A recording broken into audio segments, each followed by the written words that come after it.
شما نظامی هستید، سوگند یاد کردید. ملت تاجیک با امید شماست. افتخار میکند که ما قوه های مسلح داریم، ما ارتش ملی داریم، ما حامیان وطن داریم، حمایتگر داریم.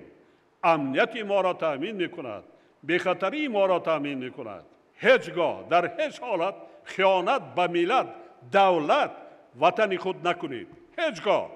در مرحله حساس امروزه به نهایت از هر وقت دیگر هوشیار بودن نمانده کار، زیرک بودن نمانده کار، حس بلندی ملی داشتن نمانده کار، حس بلندی وطن دوستی و وطن پرستی داشتن نمانده کار، تحمل پذیر بودن در کار، دست یکدیگر را در لحظه‌های وزمین گرفتن در کار، کمک کردن در کار یکدیگر را.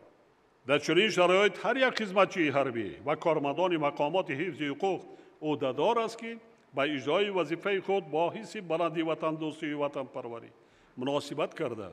برای تامین نمودن امنیت وطن عزیزمان، پایداری صلح و ثبات، زندگی آسوده مردم کشور و حفظ منفعت‌های ملی و دولتی همیشه آماده و زیرک و هوشیار باشد.